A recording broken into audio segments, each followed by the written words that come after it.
Meine sehr geehrten Damen und Herren, liebe Kommilitoninnen und Kommilitonen, ich begrüße Sie recht herzlich zu der heutigen Mosse-Lecture, zur dritten Mosse-Lecture in dieser Serie und zur ersten in diesem Jahr. Und ich denke, es ist noch früh genug. Ich wünsche Ihnen allen ein gutes neues Jahr. And now I switch to English to introduce our guest tonight, Professor Mike Savage from the London School of Economics. Before joining the LSE's Department of Sociology in 2012, Mike Savage taught at the University of Manchester and the University of York. In 2007, he was an elected fellow of the British Academy, and he was a visiting professor in Bergen in Norway and at the Sciences Po in Paris. Mike Savage's talk tonight will be the third in our series of Mosse-Lectures in the semester devoted to questions of class. And as we now had a longer break since the last lecture, we have somehow the halftime break now, I thought it would be useful to look back to what we heard so far. Reflecting on the two lectures we heard in October and November, the lectures by Andreas Reckwitz and by Michel Lamont, I realized that there were a few points these lectures shared in common, and I will try to introduce Mike Savage now by relating his work to these points. The first two talks in the series were given by sociologists. So this is perhaps not remarkable at first glance. Raising questions of class, it might seem more or less self-evident or natural to ask sociologists for answers. But at the same time, we should not take this connection, the connection between sociology and questions of class, we should not take this connection for granted too much. After all, there have been important theoreticians of class who treated class not primarily as a sociological problem. Perhaps most famously, more than half a century ago, the late Edward Thompson, who denied straight away that class is a sociological category altogether. Instead, Thompson suggested or decreed that we should treat class as a fluent and contested historical relationship, as, I quote, something which in fact happens and can be shown to have happened in human relationships, unquote. Mike Savage, our guest tonight, in a certain respect continues our preoccupation with sociology. He is a sociologist, but he's also a trained historian. And so his work is deeply rooted in a tradition that treats class as an historical category, focusing processes of change instead of treating classes as given fixed entities. He wrote a book called The Remaking of the British Working Class, 1840 to 1940, together with Andrew Miles, published by Routledge in 1994, a book already indicating by its title its commitment to the tradition of British social history. And he has also written a kind of historical follow-up called Identities and Social Change in Britain Since 1940, published by Oxford University Press in 2000. This book has a subtitle which is a telling one again. It's called The Politics of Method. And this is also a point we have talked about in the discussions of the first two Mosse-Lectures, the political implications of talking about and academically using the term class. And maybe this is something we can come back to later on in the discussion. This leads me to a second aspect which I wish to highlight, an aspect we treated more implicitly in the Mosse-Lectures so far. We had two speakers from two different countries talking about class relations in the countries they live in or work in, the US or Germany. Mike Savage not only wrote about class in Britain, but also devoted a large part of his research to the spatial or geographical implications of class. States and regions are not just containers for class relations, but already shape these relations in the first place. Mike Savage wrote about the urban geography of class, but also about the spatial despecification or respecification of class in our age of globalization. I just want to mention his book, Globalization and Belonging, written together with Gaynor Bagnall and Brian J. Longhurst, published by Sage in 2005. The notion of belonging leads me to my third and last point. It's always 3 points. In the return of the notion of class and the academic and public debates within the last decade, and we talked about this return of class again and again in the semester, in this return of class, most German scholars, sociologists, historians, and cultural critics alike had painfully to reinvent or renovate their own old economic notions of class by now integrating cultural aspects, as it was said. Mike Savage has always treated class as a notion that is always already culturally shaped. Class is not a box people are put in according to their economic status, but is a category of identification. It's about how people identify themselves as belonging to certain groups, and here, in the process of identification, class is intersecting with other categories such as gender and ethnicity. Works connected to this thread of research are gender, careers and organizations, current debates in banking, nursing and local government, written together with Susan Holford and Ann Witt, published by Macmillan in 1997, already 1997, and Culture, Class and Distinction, written with numerous other authors. Mike Savage is obviously strongly devoted to academic teamwork, and published by Routledge in 2008.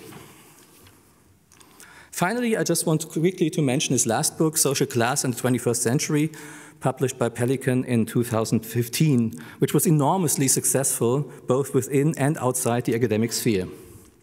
This book brings together the different strands of Mike Savage's research, and I assume that we will hear about something from this context tonight, so I will not talk about this any longer. Let me conclude with a personal note. I first encountered Mike Savage's work in 2006, when two colleagues and me started a research project on the notion and the history of class in German literature. When we then discovered a volume called Rethinking Class, Culture, Identities and Lifestyle, edited by Mike Savage together with Fiona Devine, John Scott and Rosemary Compton in 2005. This volume was a strong intellectual inspiration for our new project, and it was even more a strong moral affirmation for us. As this book indicated, that there were people somewhere out there in the world who thought that class was something to think and to rethink about, while most of the German public and most of our German academic colleagues were at that time still living in their beloved nivellierte Mittelstandsgesellschaft. So I'm also personally grateful and honored to have you here tonight, Mike Savage, and I want you to please you to give him a warm welcome.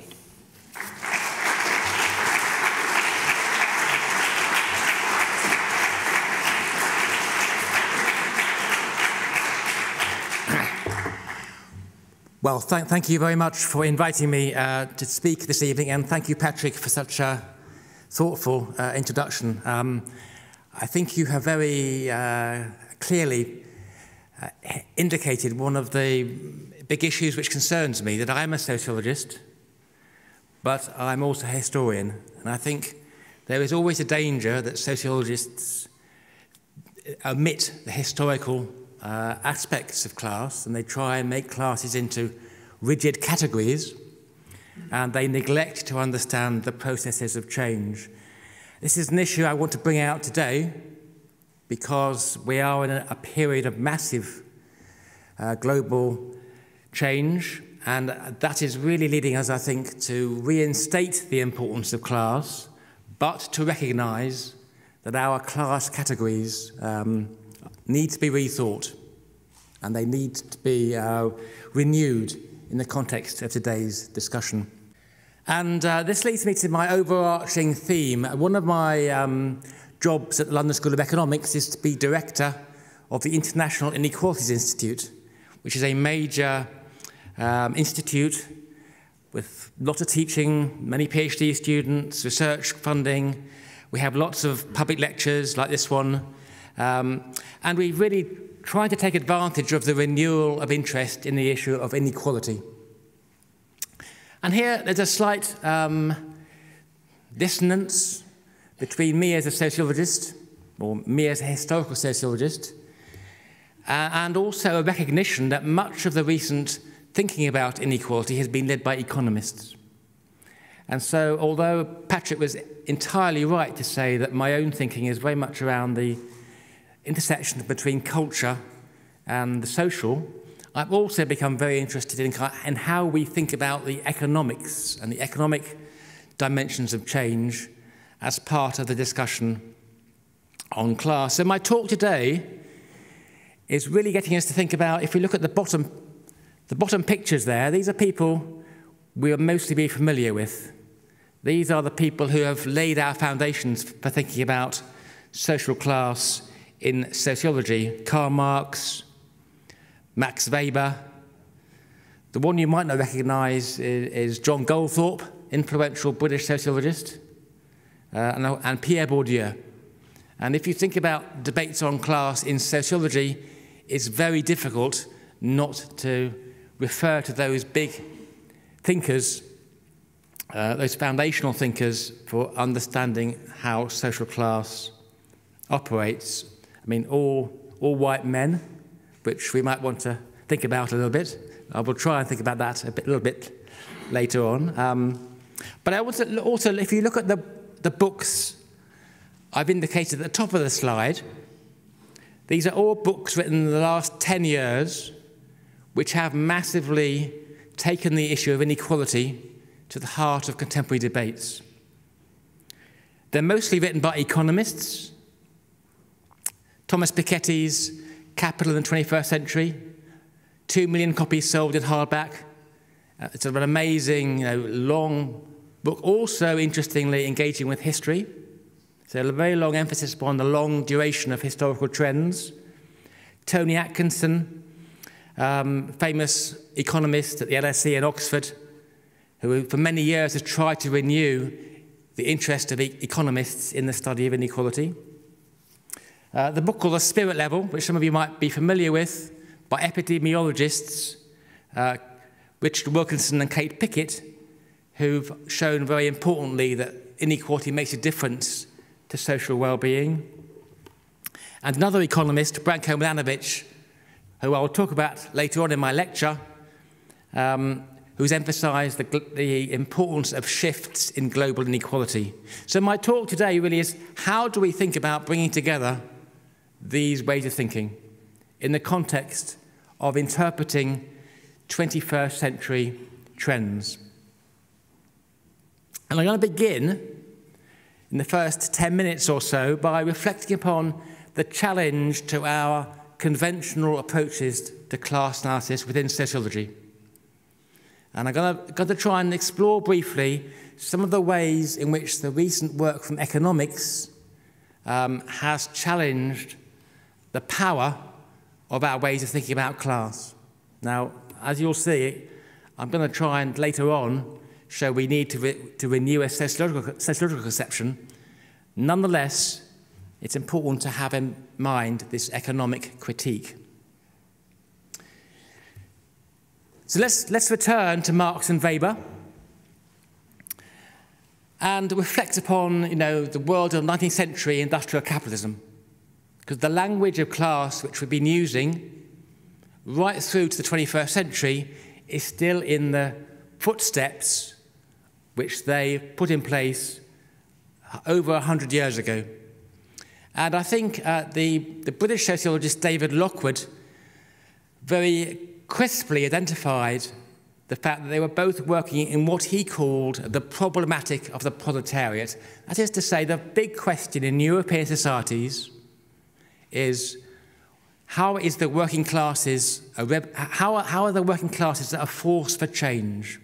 How is the proletariat going to shape the future of industrial capitalism? Is it a revolutionary force? Is it a force for social democratic, progressive, reformist advance? How does the middle class act to either prevent the working class changing society, or is the middle class also a force for different kinds of change? And I don't want to trace through how Karl Marx and Max Weber talk about these things, and the debate between Marx and Weber is, of course, central to the debates in sociology. Nonetheless, the point is that they have put in place a legacy for thinking about class which is remarkably persistent. Above all, thinking about classes as big groupings, big categories: middle class, working class, upper class. Thinking about the boundaries between these big classes, the debate on the labour aristocracy, the lower middle class, the skilled working class. These are all debates about where do you draw the lines between these big class differences. And the result has been to give us a way of thinking about class which really fixates on the boundaries between these big classes, and it cuts society up into these small number of categorical groups. Furthermore, the way in which we categorize people is very much according to their job, their occupation, and their industry, which reflects the nature of industrial capitalism in the decades when Marx and Weber wrote. Now, I have argued elsewhere that really this fixation on occupations and employment, which is very central to the way we think about class, is not always established in the way people feel about class. People often think about class because of where they live, or because of their lifestyles, or their identities. But somehow, in the sociological register, class is seen as this kind of categorical and employment-based entity. And this is a famous model of class produced by this British sociologist John Goldthorpe, which exemplifies the modern reworking of that kind of Marx-Weber approach to class in its most sophisticated and subtle form. Now, I don't really want to, I hope you can see it at the back. We don't need to go through it line by line. That's not my intention. My intention is to show this as a kind of way of thinking about class, which has become very influential in sociology. So classes are about a series of boxes, a series of categories. The categories are defined by your job. And in this model, which is a complex and subtle model, you're defined by your occupation according to how you stand in these 7, or actually it's about 10 categories, which can then be compressed into 3 categories. And so I've drawn the red line between the 3 major class groupings which Goldthorpe talks about. There's a group which he calls the service class, professional, drawing upon tradition of Austro-Marxism, Karl Renner, Ralph Dahrendorf, professional and managerial class at the top. And there's an intermediate class comprised of the self-employed, technicians, lower white-collar workers, and at the bottom there's a group of manual workers, the working class. So what Goldthorpe offers us in this model is a way of rethinking the classic approach of Marx and Weber for contemporary times. Again, we get the fixation on the big classes. We get the concern about employment being your fundamental anchor, which puts you in a class. Now, it is worth thinking about the fact that today, less than half of people alive actually have a job.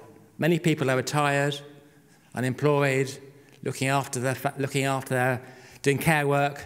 They're at university, they're studying. This obsession with class being the same thing as your employment, that was always questionable.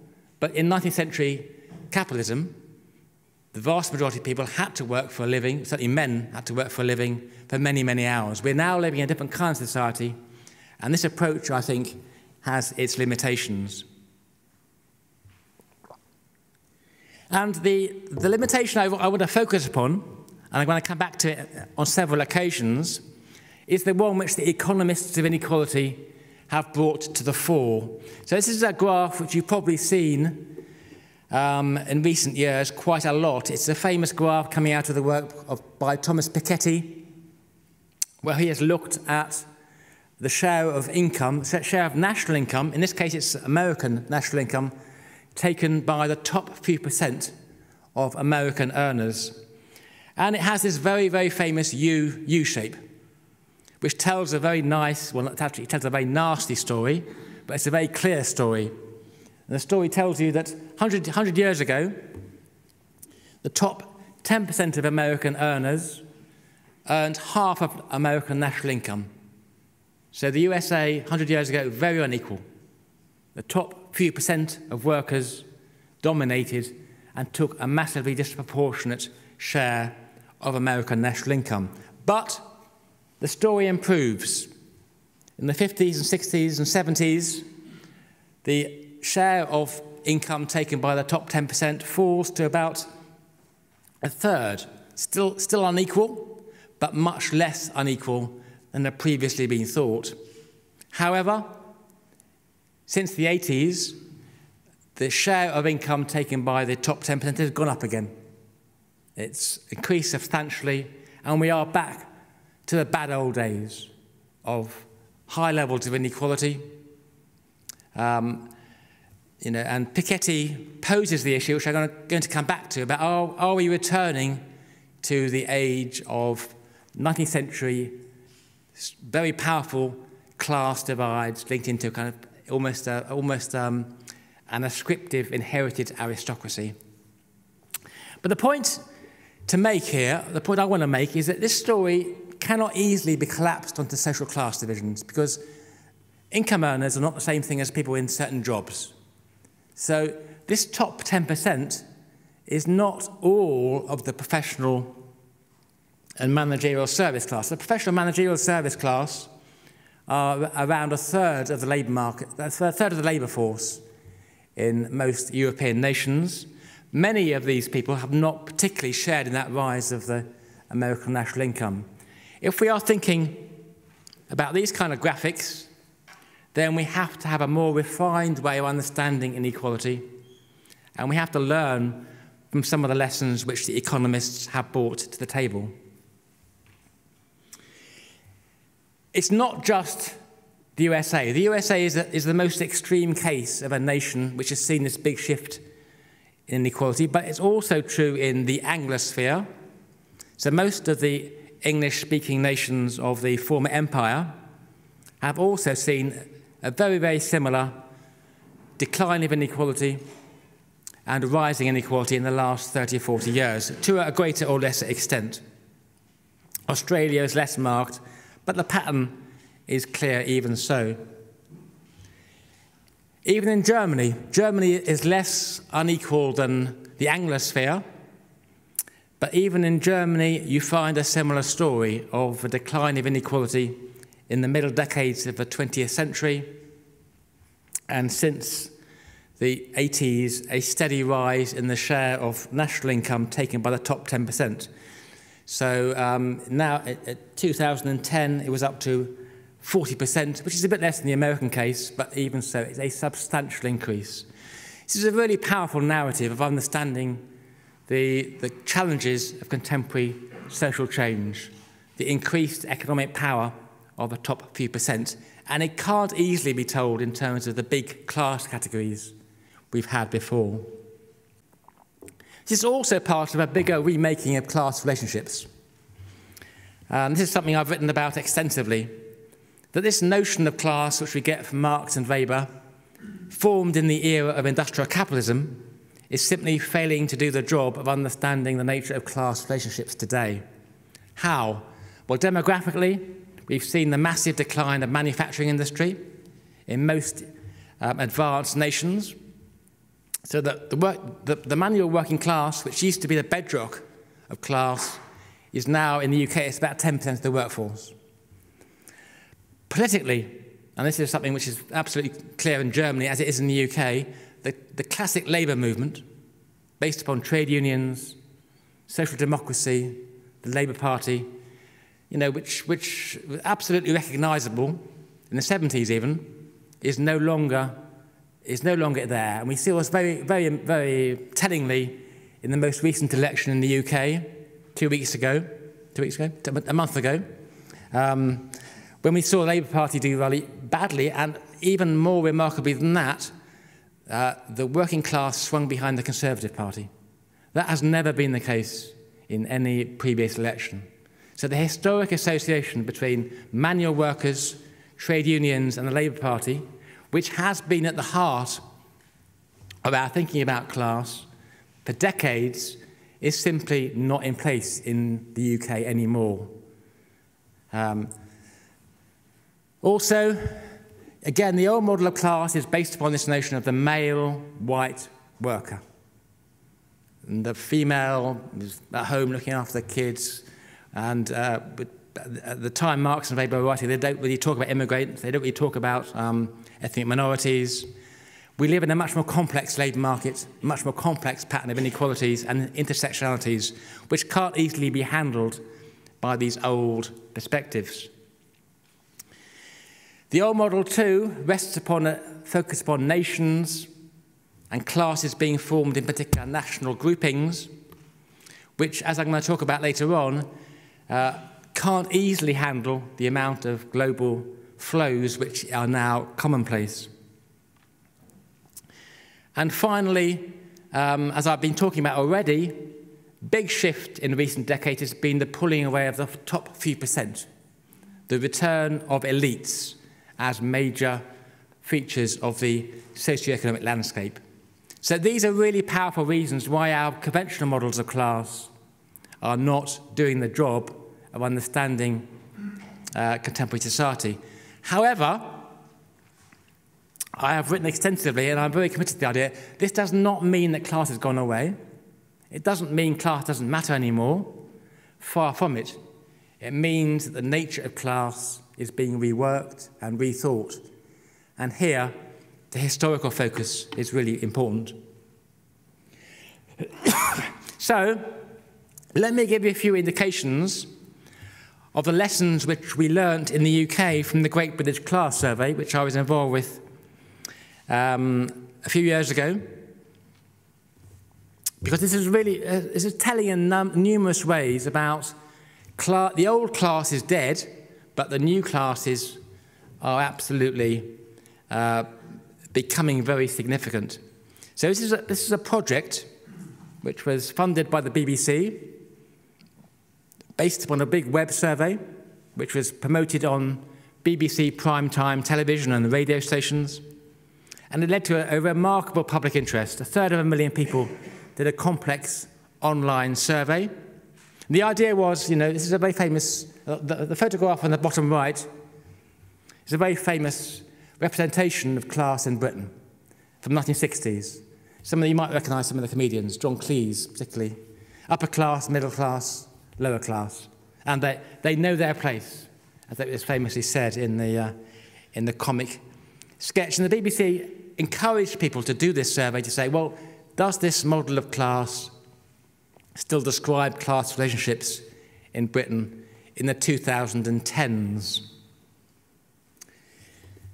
What we did in the methodology of this project was we borrowed some thinking from Pierre Bourdieu, who, to my way of thinking, is the most fertile and productive way of rethinking the conceptual toolkit we need to understand class, because for a number of reasons. One of them is he's much more concerned to get away from this notion of classes as these big categorical groupings. And he says he sees class instead as produced by different kinds of capitals. Economic capital, your income, your savings, your property. Cultural capital, which we call highbrow cultural capital. Classic things. Do you go to the opera? Do you like classical music? Do you go to the theatre? But also what we call emerging cultural capital, because we found that younger people who had higher education, much more interested in contemporary culture, much more interested in using computers, computer games, keeping fit, and much more cosmopolitan than the older generation. And also your social networks. And so our approach was to say, let's just inductively look at the distribution of these three kinds of capital and see what kind of class patterns it produces. Let's not assume the old models of class.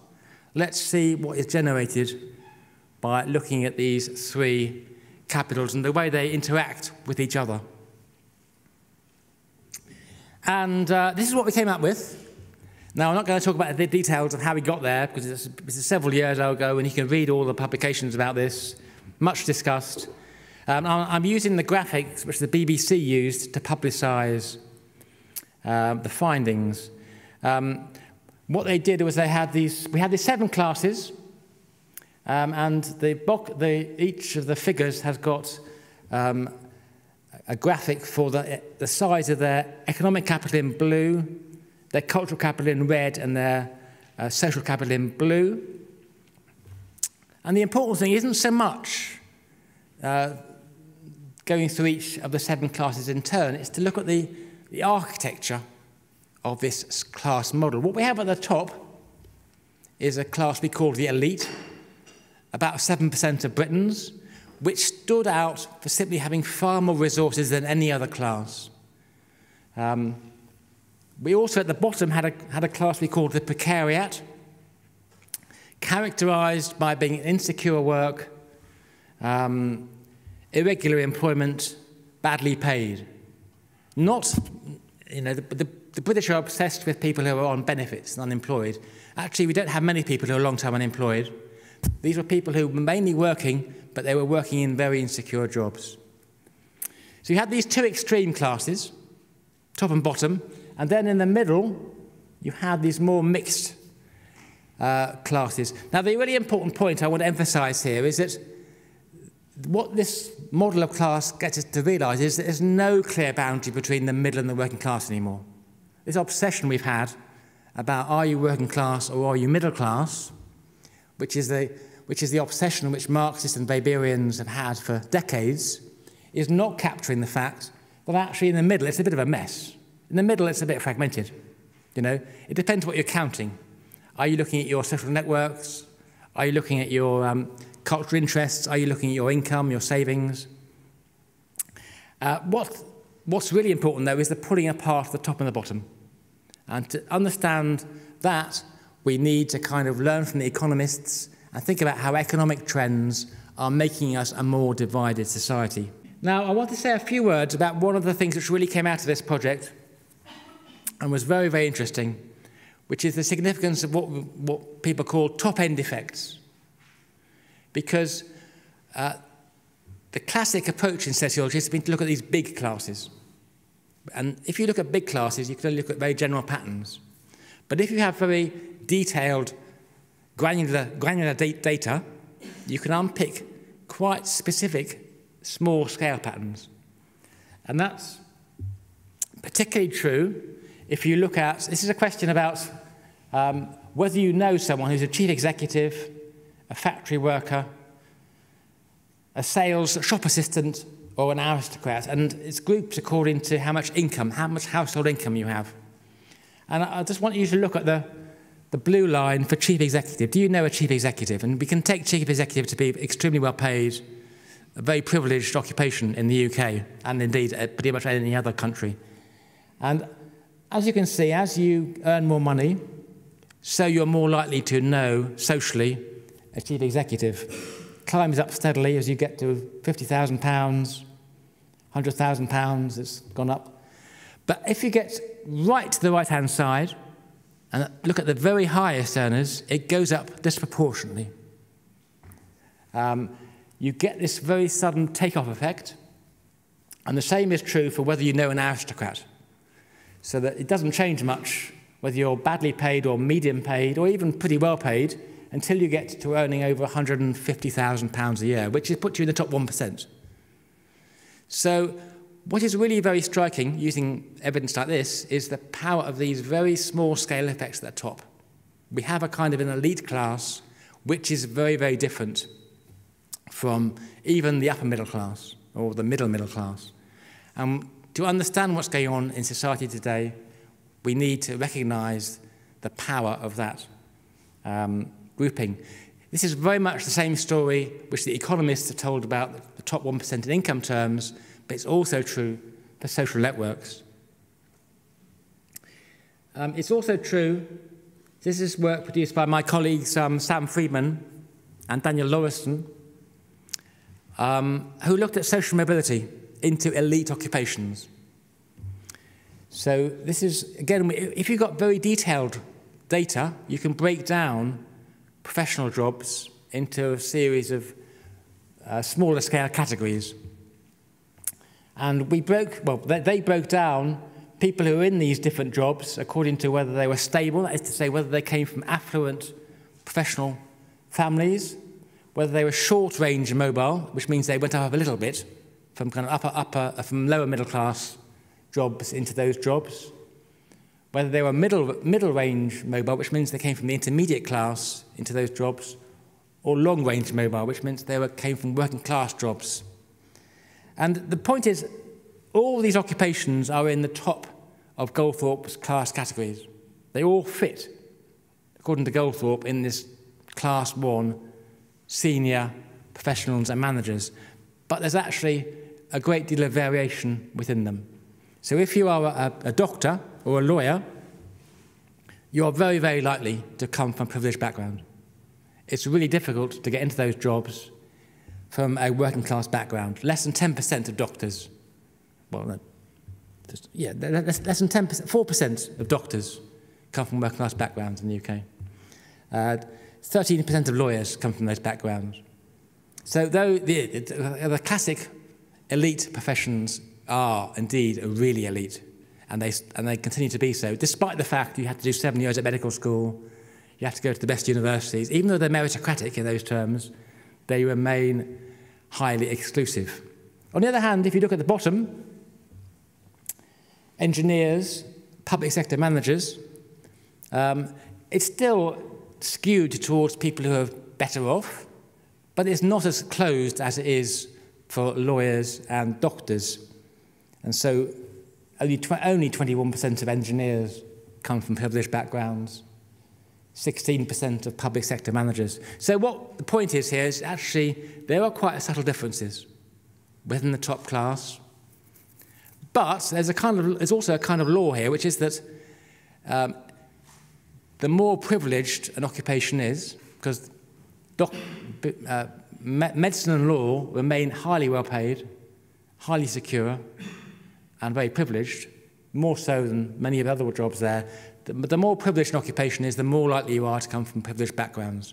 So at the top levels, we can see privilege being reproduced very intensely. Okay, now thirdly, onto the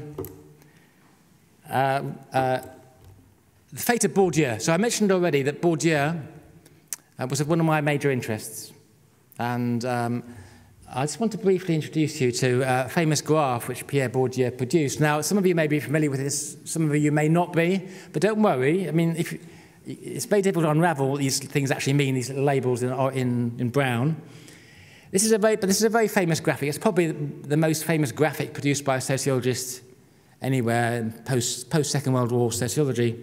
What he has done here is he's taken data from France in the early 70s, and he's clustered people according to their cultural tastes and lifestyles. So if you look at the top right-hand side, for instance, you find there's a group of people who like galleries on the right bank of Paris, people who belong to the Automobile Club, people who basically have large cars. If you look at the left-hand side, you find people who like Kandinsky and Warhol and Pierre Bourdieu, Weber and such like. These are the artistic producers. At the bottom, you find people like Tchaikovsky and more popular classical composers. And in the middle at the top, you find people who like playing golf and bridge and drinking cocktails. So it's a kind of attempt to classify people according to their lifestyles. And importantly, one of the key points here is it's two-dimensional. It's not just up and down. It's not just about how much money do you have. It's also got the secondary axis. So if you like, the vertical axis is about differentiating people who are privileged at the top and people who are less privileged at the bottom.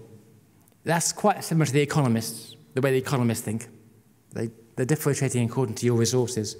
But for Bourdieu, there's also a secondary opposition on the horizontal axis between the kind of intellectuals on the left-hand side and what he calls the industrialists, the kind of people who aren't keen on culture, but they have lots of money and they like luxury and lavish entertainment.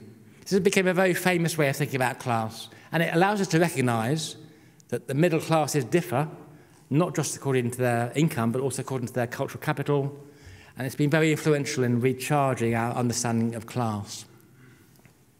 I've been very influenced by it, and indeed, as you saw, the Great British Class Survey was very influenced by this way of thinking about class as having a cultural dimension.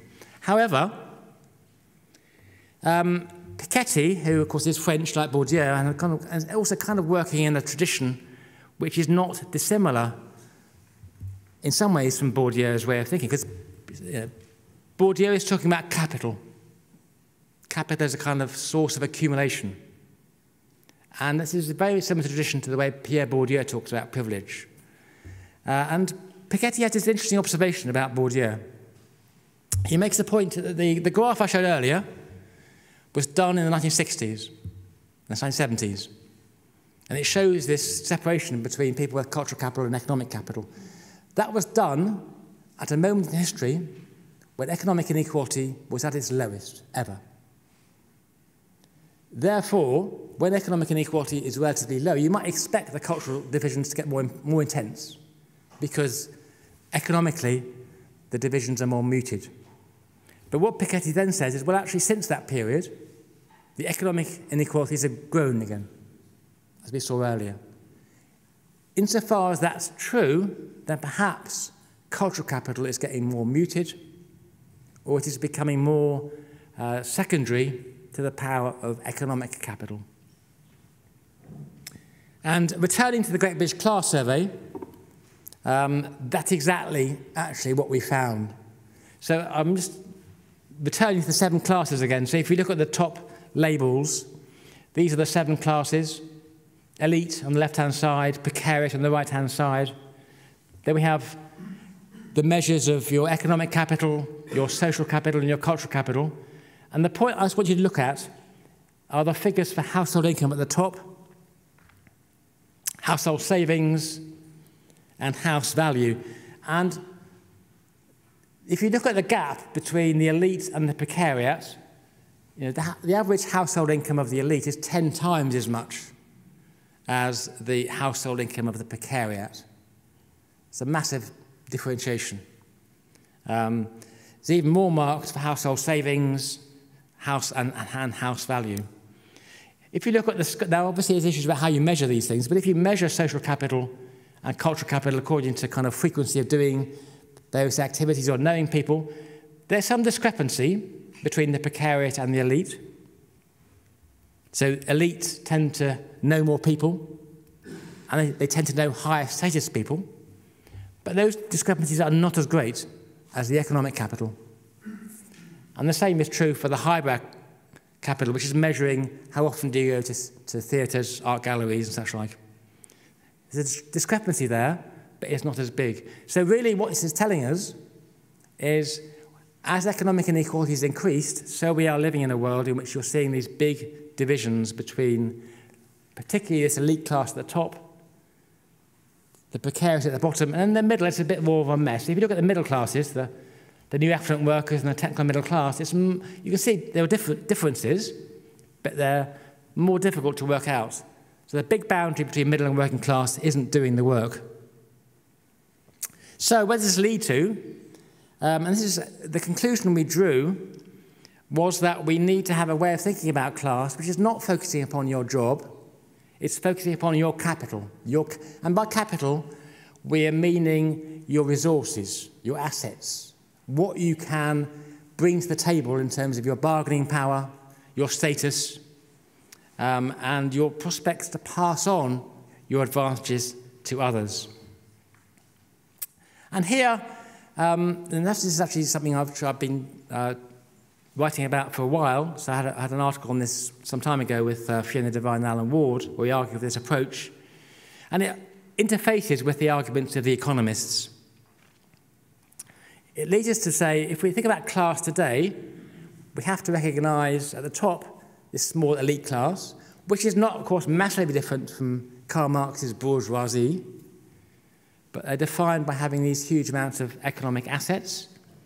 There's also a significant patrimonial, what Piketty calls a patrimonial middle class. This is a class who can expect to inherit a significant amount of resource during their life. Piketty estimates that 16% of French people can expect to inherit in their lifetimes 750,000 euros, which is the average French person's lifetime earnings. Now, that's an estimate, but even if, that is a significant chunk of French people who are going to, at some point in their life, be getting a very large amount of money. It's almost certain that will affect the way they think about their future, the way they will be living their life, their relationship to the welfare state. And so the argument is we have to recognise as a kind of affluent middle class, who aren't as affluent as the elite, but they are very comfortably off.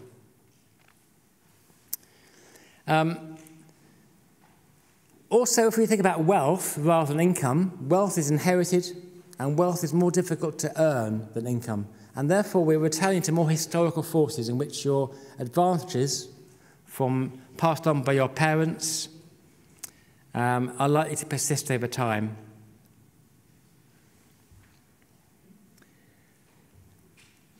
In thinking about this model of class, I came up with this way. Well, that's not really my thinking. It's just this is an attempt to synthesize what I've said so far. If we're to understand class in the early 21st century, how do we best understand it? This model is actually, I've been very influenced by a book by a German sociologist, Mosse-Lectures, who's done this comparative study of Laos, Germany, and Brazil, 3 very different countries. But he's tried to argue that in these 3 very different countries, you find something a bit like this. That there's a small elite class who they're just in their own class. They're so far advantaged over everybody else that they're living in their own world. There's a patrimonial middle class, which is very comfortably off and likely to benefit from house price inflation, from inheritance, and from basically being able to tap various kinds of wealth, well-educated, go to the best universities, the best schools and such like. Then in the largest class, in the middle, is this kind of more insecure middle and working class. And just to recap what I've been saying, it's no longer so useful to differentiate between middle and working class in the way that we used to do. We have to recognise that for many people, there is this group who are insecure. Yes, they may be able to have quite nice cars and be living in a decent house, but life is a struggle. Large mortgages, danger of being made unemployed, having to take out car loans. And Weber's point is actually that although, rather than the kind of embourgeoisement of society, rather than we've all become middle class and we all feel affluent and well off, actually, for very large proportions of people, we feel insecure. The estimate from the UK is that wealth inequality in the UK is very high. There's lots of people. A lot of wealth is owned by a very small proportion of the population, but 70% of people in the UK own no meaningful wealth. They have nothing in terms of the value of their house, of savings. That's the majority of the population. It's also the case that the amount of people living on credit cards has increased. The amount of personal indebtedness has gone up in most societies across the developed world. So rather than us talking about we're all becoming middle class, we have to recognise that actually for very large proportions of people, even in the affluent economies, it's a matter of getting by. And finally, at the bottom, there's a group, the precariat, who are just characterised by being just incredibly low at any kind of resource, and they really are struggling to get by on a very basic level. Okay, so I've got 10 minutes left, I think. Final thing I want to add to this analysis is something I call the need for a global class analysis. When we go back to Marx and Weber and the tradition of thinking about social class, which they inspired, that has led us towards thinking about classes as mainly national formations. So we talk about the English working class, E.P. Thompson, the making of the English working class, a very famous book. Jürgen Kocher, writing about the German middle classes. That's the way we tend to think about classes, as bound up with the formation of national groups. And indeed, when we think about it, and think about the way in which meanings of middle class and working class are formed, they're formed very much around national parameters. So nation building and class formation go hand in hand. What's happening today is a massive transformation of the global economy, which is making us think about classes in a more global perspective. Let me say a few words on this, inspired really by this economist, Branko Milanovic, who has looked at the way in which economic trends have shaped up across the world. And what he's famously done in this graph, which has become famous as the elephant's graph, because you can see the elephant's body and the elephant's trunk on the right-hand side, is he amazingly, impressively, he combined data on 90% of the world's population into one big global database, and he examined over a long period of time, 88 to 2008, how people's income had gone up in that 20-year period according to where you stood in the global income distribution in 1988. So people on the left-hand side were really poor in 1988.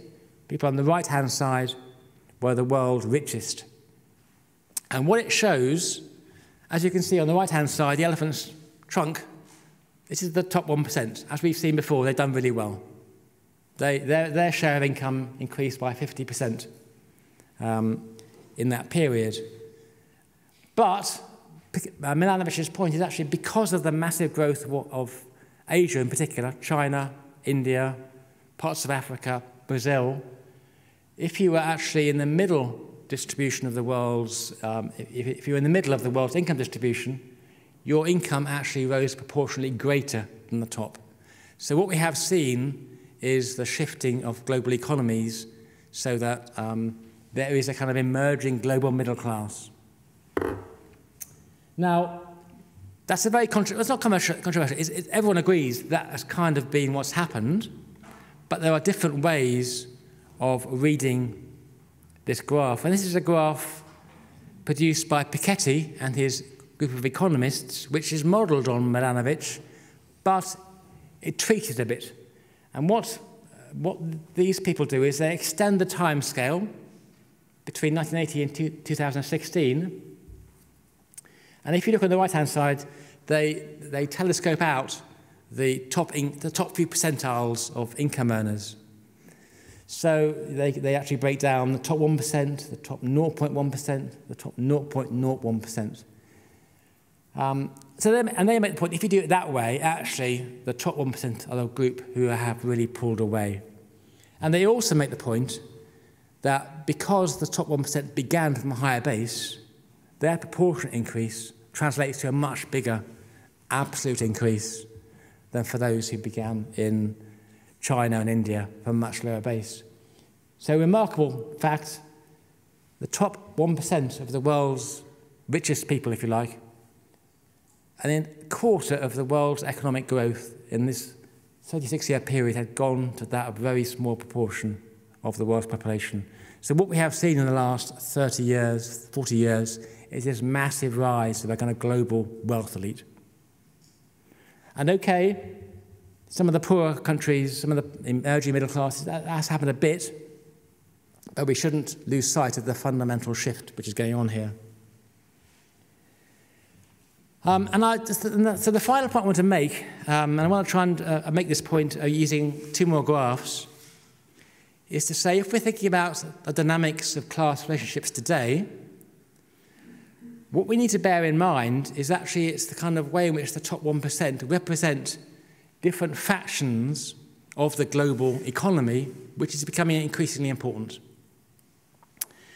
50 years ago, 40 years ago, even 30 years ago, most of the world's richest people came from Europe and North America. This is shown in this graph, which again comes from the group around Piketty.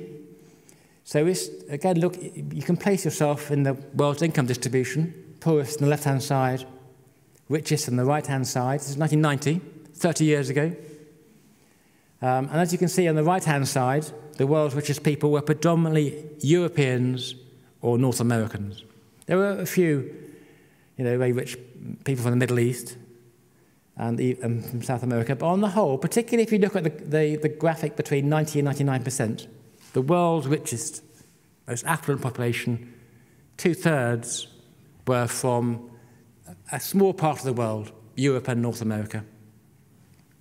On the left-hand side, the poor parts of the world were very strongly Asian, Chinese, and Indian particularly.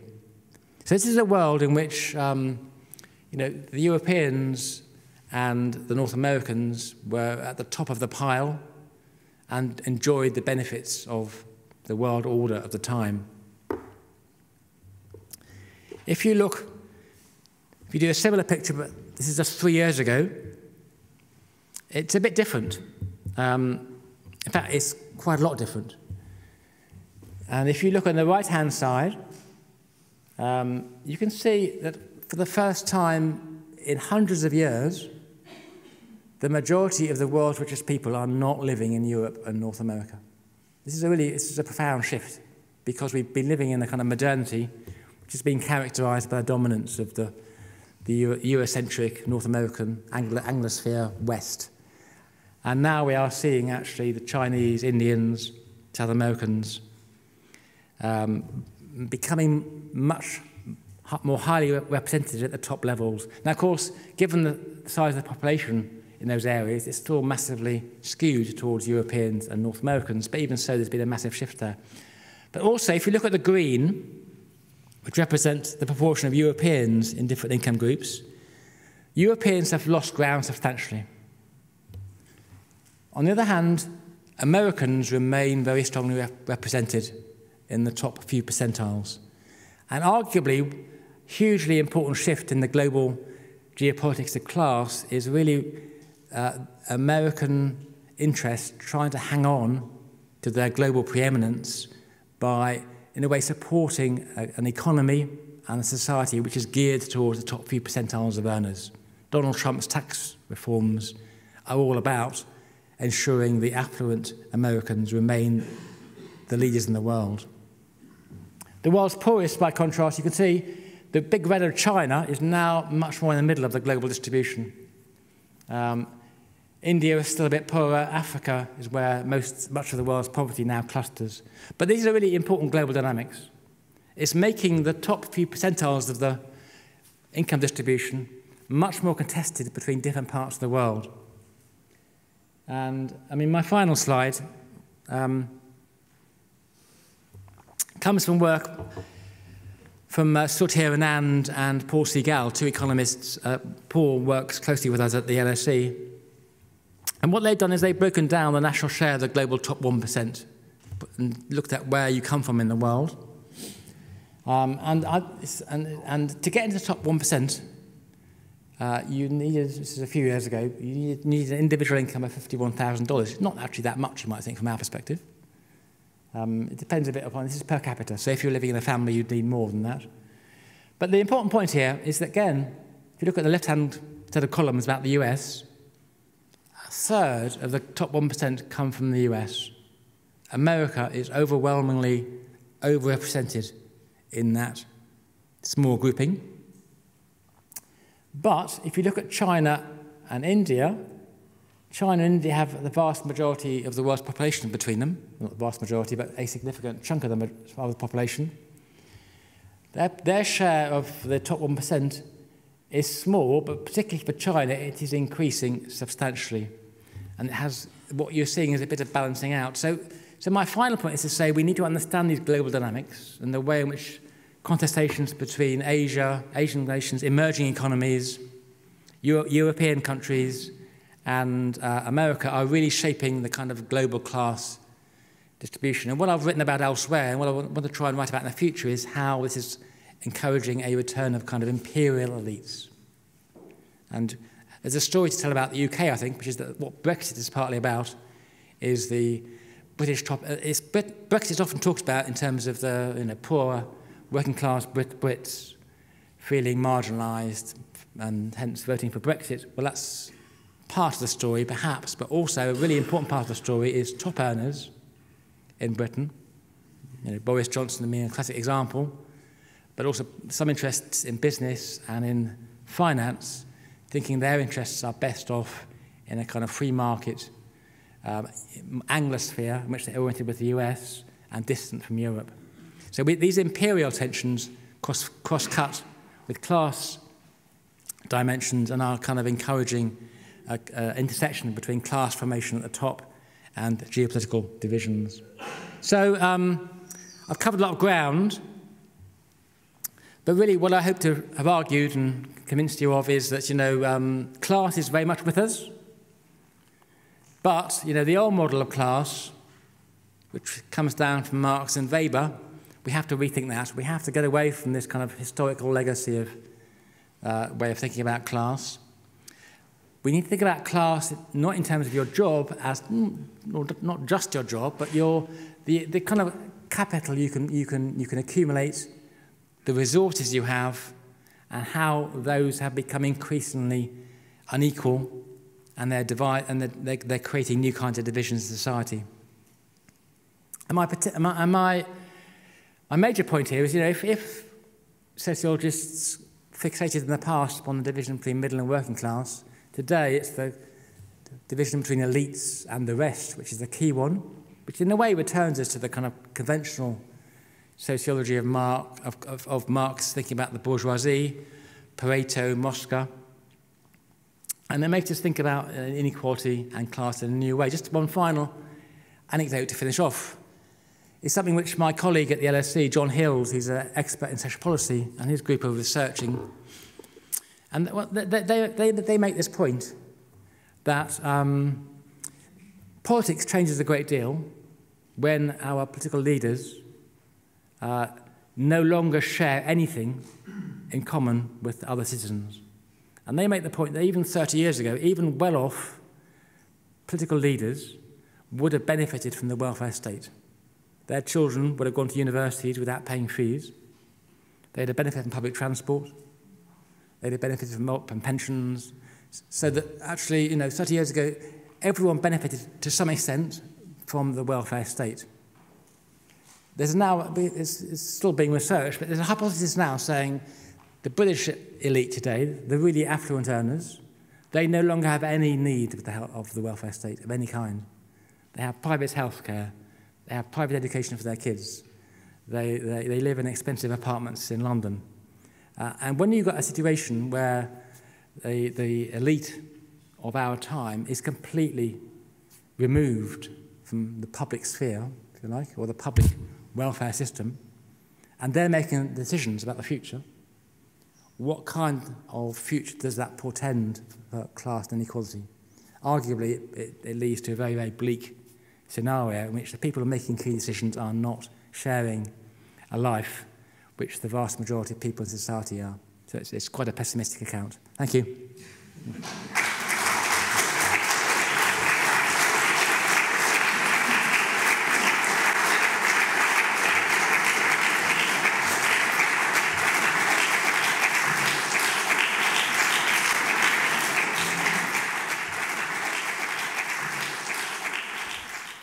Yeah, thank you very much for this inspiring talk, and especially about this eye-opening statistical material and these graphs you presented to us. I will start off with one or two questions, and then we open the discussion with the audience. I've got one kind of methodological question. When you stressed the difference between your class model and your the model you have got in this from this Great British Class Survey and in this last book of you, you stressed the difference between this your class model and the traditional one. At the same time, you affirmed in your concluding thesis that you affirmed that that doesn't mean that class does not that class as such vanishes, or that class doesn't matter anymore. So I would like you to explain why you hold on to the notion of class at all. If it's so different, why using this term? So this is a kind of politics of method, perhaps. So you highlighted the split between the old traditional one and this, and perhaps now you can highlight the continuity between your model and the old occupational one, perhaps. It's a good question. I mean, do we still need the language of class to look at inequalities? And after all, many economists don't use the notions of class very much at all. They talk about inequality without that. I mean, I still think we do need the concept of class. Actually, I think we need it more than ever, because if you think about things in terms of class, what you're saying is the inequalities spill over into different spheres. So the fact that there's a implication that your economic capital is tied in with your cultural capital and social capital means that there are kind of groupings which are being formed. So if you think about this kind of E.P. Thompson notion of class formation, we know there are classes when groups are cohering together.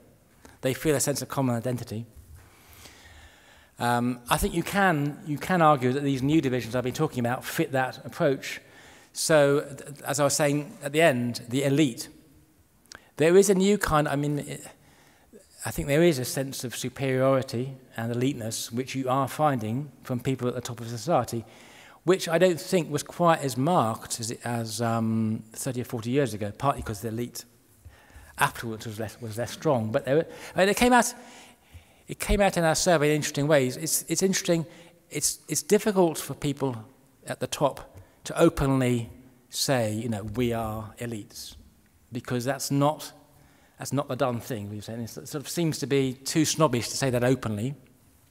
So it often comes out in more indirect ways. It often comes out in terms of being understated. But we were very struck in the Great British Class Survey when we asked, what class do you think you're in? And again, it didn't change much. Most people said, we still have a lot of people in the UK saying they're working class compared to many other nations, but most people think they're middle class. Quite a few say they're working class. When we looked at the really top earners, that's when people just say, well, actually, we're upper middle class and we're even upper class. So I think there is some class consciousness at those sorts of levels. And similarly, if you go down to the precariat, people who are most disadvantaged. Now, there's a very famous book by Beverly Skeggs, a British feminist sociologist, who argues that the most disadvantaged young working class women don't talk about class because it's too scary. It's too challenging for those entities if you talk about class when you're at the bottom. So you shy away from overt class consciousness at the bottom. But she makes the point that indirectly it's very much marked, so that it comes out, and that's exactly what we found. We had an ethnographer, Lisa Mackenzie, who was doing work amongst the precariat, and what she found was actually the people really underprivileged people. They wouldn't openly use class labels, but they would often come out saying things like, "We know we're at the bottom. We know we seem to be kind of inferior." And they're particularly aware of the extent to which they're being classified and objectified and marginalised in their lives. So I think if you return to the Thompsonian notion of classes as the formation of groupings and clusters of cultures, if you like, I think you can find that. But that often isn't leading to the kind of overt class consciousness. It's often more covert, more hidden.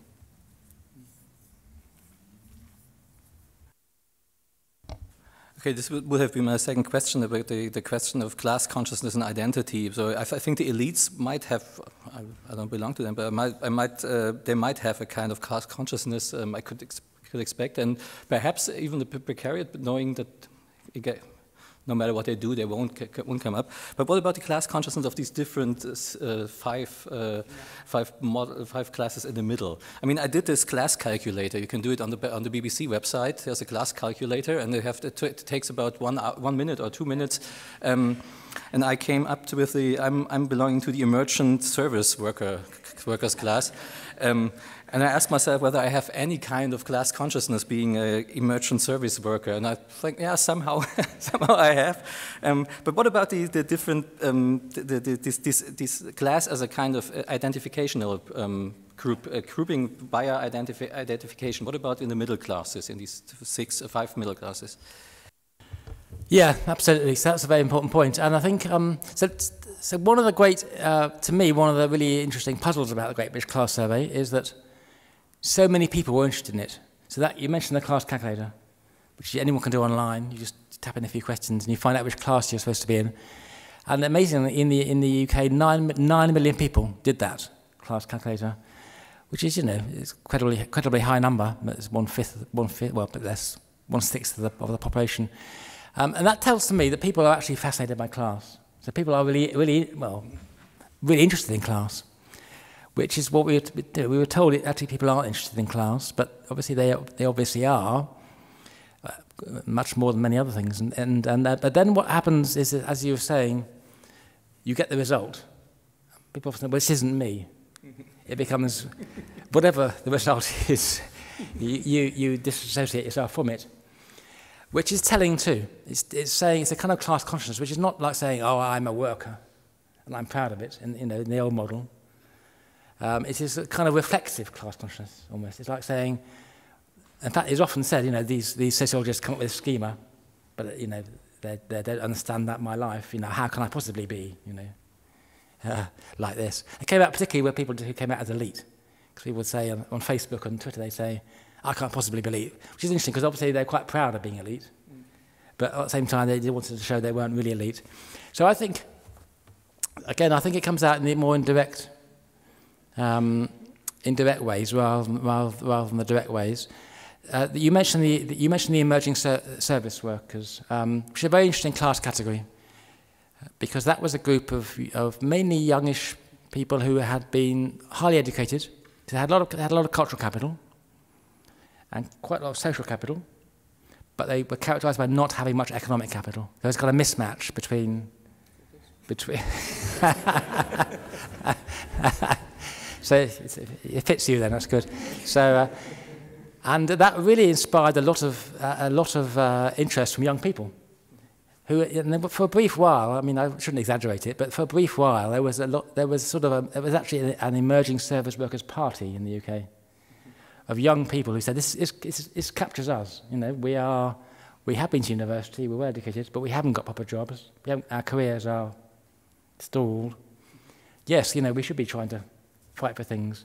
And so actually, so I think it's particularly clear in that one, because they are, people in that category were kind of had been to university and very articulate. But it did actually capture something, and I was very surprised. I was quite struck by when we used to talk to people in the media about this class or not, they'd say, oh yes, intuitively it's very similar to what we thought it would be. I was a bit surprised, because in a way it seemed to be a bit of an inductive just classification, but it did seem to be saying something about how people saw the world. So I think there's something there. Okay, thank you. So I would like to open the discussion now. Please stand up and wait for the microphone. And okay, Sie sollten wissen, das wird aufgezeichnet, und wenn Sie Ihren Beitrag nicht abschließend auf den Aufzeichnungen haben wollen, dann müssen Sie sich nochmal melden und das bitte dann sagen. Aber jetzt erstmal, bitteschön. Thank you. I have a question about your methodology concerning the study in the UK. You said that it was based on inductive category formation, and I wanted to know more about it, specifically because you stressed the need for an update of the framework in general, specifically, regarding the more global nature of the concern. And I wondered, you see, I'm interested in categories generally, and from a philosophical perspective, it's interesting to see that categories work differently in different domains. And if you don't have a realist notion of categories as being out there, but more on a Bourdieu framework, an idea of them as something that we construct and then project out, or if you want to hover in between these two ways, you need to have an account of how categories are being formed. And I was thinking, a number of sociological concerns, they revolve around what you could call, say, monadic features or atomic features. But if you talk about social categories and social capitals and accumulations, you need a more functional account of the feature that you're looking at. And so I wondered whether you would be happy to say that part of the work that you're doing is concerned with, say, taking big data and doing something with it as a sociologist, not leaving it to programmers and others, but interpreting it in meaningful ways, and then looking at the ways we can use the functional features of the content and look what classifications we can come up with. So, I'd be interested in learning more about what you think there. Thank you. I mean, you captured, I think, very well the way we're trying to think about class categories. So rather than class categories being, as you say, realist, we, the great theorists, are inscribing these categories as if they are derived from theoretical propositions, and you then put people into these boxes. This is a kind of classic sociological approach. You know, we theoretically derive the boxes and then you stick people in them according to how they measure on various surveys. Instead, we see the categories themselves as being constructed through social struggle, through social processes, through technology, through lots of things. So the categories themselves and the way categories become effective and operational is itself telling. Is itself, if you like, it's the performativity of categories, which is part of the thing we're interested in. And that's kind of what we tried to do in the Great British Class Survey. So we wanted not to start with a model of class which we tested. We didn't want to say, you know, according to our reading of Pierre Bourdieu, this is how class operates. Now let's do a survey and see how we can put people in those boxes. We wanted to say, well, let's just get some measures of things. And it was fairly inductive. I mean, we have been accused of data mining and whatever, but it doesn't bother me too much. But it was what began with just lots of data about how people spend their time, who they hang around with, their economic capital, and to see what the kind of patterns are. And you're absolutely right that so we weren't sure what we come up with, and then these categories emerged by using this method called latent class analysis, which is a way of clustering people according to, you try to find out the latent clusters, the latent categories underlying a set of distributions in a range of variables that produce those 7 classes. And then we were trying to think about, well, there's an inductive exercise. Well, do these 7 classes seem to map onto things, or are they just kind of artifacts of, you know, the data? And again, there's a discussion about that, and some people think it's the artifact of various kinds of data. And inevitably, if we'd asked a few different other kinds of questions, we'd come up with something a bit differently. But as I was saying earlier on, if you go back to this Weberian thing about, you know, are things meaningful at the level of interpretation, what was striking is they did seem to mean something to quite a few people. So I think there's something there. But I then think, you know, this goes back to your question about, well, what kind of work are categories doing?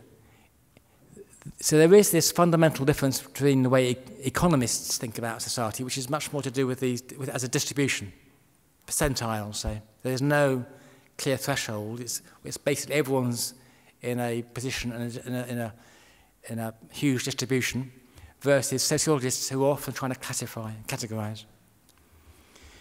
And it is really interesting that the recent work on inequality has been driven by the economists with their distribution way of thinking. So very interestingly, you know, when we had Occupy Wall Street 10 years ago, the label there was, we are the 99%. And people were pitching against the 1%. So interesting how those percentile distributions weren't just used by economists, but they actually became part of the public debate. And I was very interested. I did a summer talk, this one in Canada last year, or no, 2 years ago, and talked about the Great British Class Survey, and there's some focus groups with Canadians talking about class. How does class mean in Canada? And I was struck. People were saying, you know, these are not academic people, these are kind of, you know, ordinary middle-class Canadians saying things like, oh, so-and-so is a 1%er. So that language of the percenters has actually gone out there a bit, and it's actually being thought about by people. So I think, and as I was saying earlier on, I think that's very telling, I think, about how certain categories have that resonance. But then by trying to reassert you know, notions of class, we can also recognise that those economic divisions might also overlap with other sorts of social and cultural features too. So I guess my approach is kind of, it is social constructionist in that I'm interested in how categories are constructed. But I then want to go beyond that and say, yes, our categories are constructed, but we do need to be in the business of trying to challenge categories.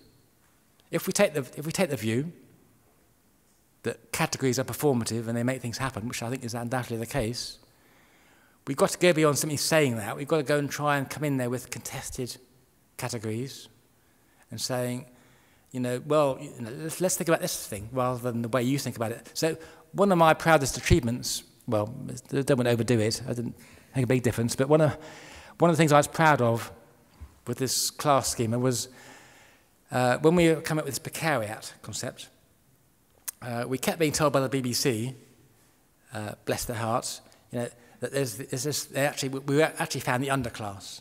Because we have this notion of the underclass, which of course comes from the American discourse about mainly black, disadvantaged ghettos. And I remember the BBC, oh, this is the precariat. You mean the underclass? They would say. And I said, no, we prefer the precariat concept. They said, no, we can take you to some of these estates where these underclass exist. They were saying, because they obviously have a few areas they go to all the time to do their stories on disadvantage. And we said, no, precariat.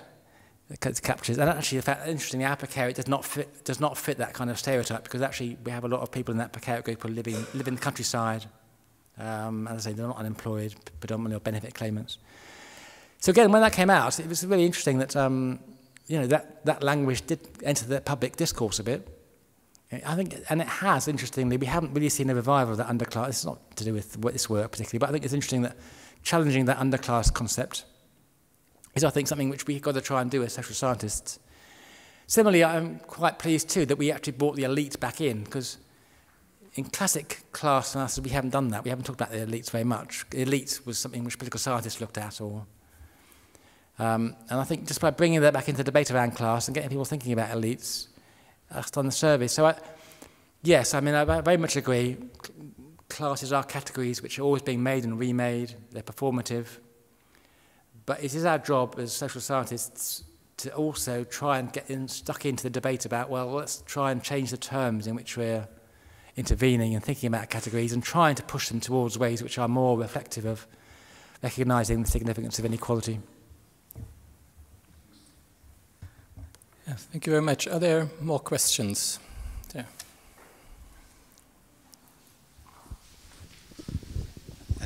Yeah, thanks so much for the lecture. So you talked a lot about Bourdieu today, and I hope I don't go into too deep of a theory talk here, but Bourdieu published the study Distinction you referred to in the 1970s, and 25 years after that, he didn't do any class analysis, to my knowledge. So I was wondering, might this be because of his shift to field theory, and maybe to make it more to grasp it in a more empirical sense? He talked about the social being differentiated in different fields, and then he went to, for example, the academic field, and he looked at the class hierarchies within the subfield of society, because he thought, to my understanding, that it was difficult to sort of map all the different social classes in society as a whole.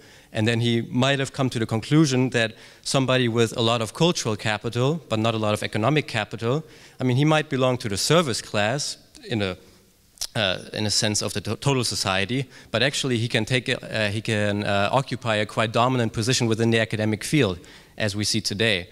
So sort of my question is, does it still make sense to think of class analysis in this sense of total social space, or should we not move instead in the direction of social fields and map class relations within these differentiated fields? Thank you. I mean, absolutely very interesting. And so I absolutely agree with you. You know, Bourdieu is not really that keen on the notion of class. He doesn't use it very much in his sociology.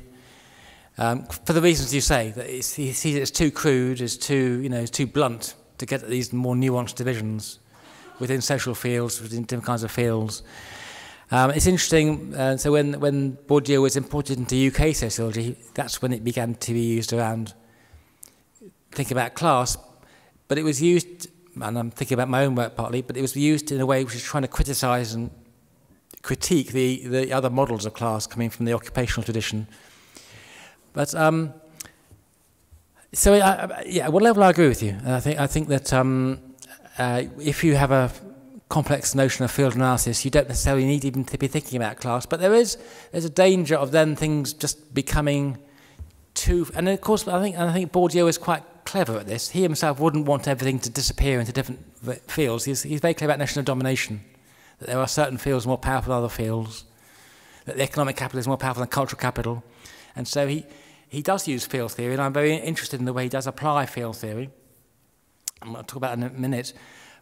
But he does also want to hang on to some overarching sense of domination, power, inequality, which is kind of issues which the concept of class is also trying to grasp. And so I think he offers a perspective which, again, going back to this debate which Patrick began about, the British historians, Thompson and Hobsbawm, you know, Bourdieu was very much part of that current in a way, thinking about, well, we can understand class as process and fields as part of that process.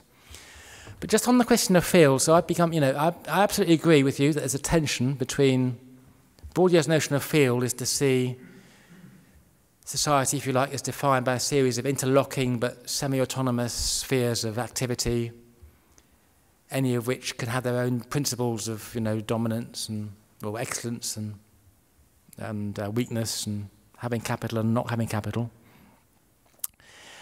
And I've been very influenced by that approach to thinking about class, but I've also become less certain about the value of some of the ways of thinking about fields for these reasons. The model of fields which Bourdieu uses is, as he says, you know, modelled on the notion of the sporting contest or the battleground, where you've got these competing forces, you know, and you've got these, in the metaphor of the rugby match. Do you play rugby in Germany? Well, sort of, you know, football. Football,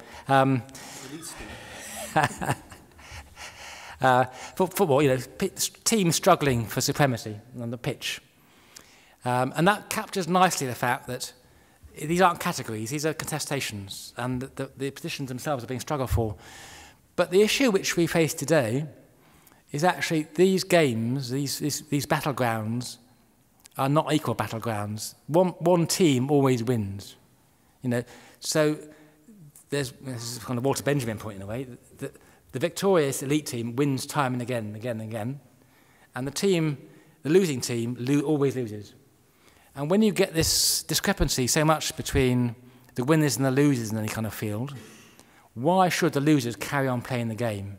Because Bourdieu argues that within fields, we've all got to be vested in the field itself for that field to be meaningful. We've all got to know the rules of the game. And I think you can argue that really what's happening, and this is again following Piketty and the line of argument I've been pursuing, is that the people who, and again thinking about the research we would do with the precariats, they know that they're kind of the losers, really. They know that and there's no point really trying to struggle to get your kid to go to university or buy a house because these things are stacked against you. And in that context, the kind of field logic becomes a bit more strained in a way because, you know, we don't all share the same perspective. Arguably, this is what we saw in Brexit, you know, and what we're seeing actually in lots of places. The whole notion of, do we all share notions of a democratic national politics these days? Think about what's going on in the US. I mean, it's much less certain, I think, than was the case 30 or 40 years ago. So I'm not sure that the notion of the field, again, it was very helpful when Bourdieu was writing, but whether actually fields are fragmenting now because they are being broken down, because the contesting forces are so unequal, is, I think, an interesting issue. Are there any other questions? There's one. And here in the middle? There. Sure. Yeah. Oh, hello. Thank you for your talk. Early on, you mentioned that sort of in these new recapturings of the idea of class, intersectionality with gender and race are sort of being incorporated into the picture. But if there were any sort of clear intersections that were found through the BBC's new class survey, could you elaborate on that? Yes, thank you. I mean, I should have said more about that. Yeah, so to go, let me just tease that point out a bit about the intersectionality point. So again, the old model of class, based upon occupation and employment, is implicitly premised upon people being earners, and they tend to be differentiated and tend to be male, tend to be people in the established labour market. And they also face the issue that many people don't have jobs, and then kind of how do you fit them into jobs? So it's always the case, the model is premised upon, implicitly premised at least, upon a notion of male, kind of native, white earners, and other people being added on somehow.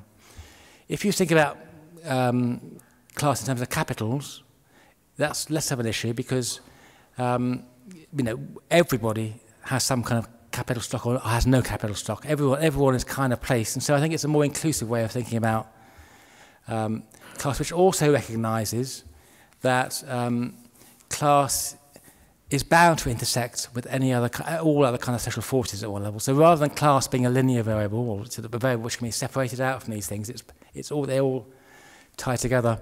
And that came out in the Great British Class Survey in a number of ways. One of them was that if we look at there's a big debate in the UK about how far ethnic minorities, for instance, can move into the higher levels of the class structure. The big debate about particularly whether the children of immigrants become middle class.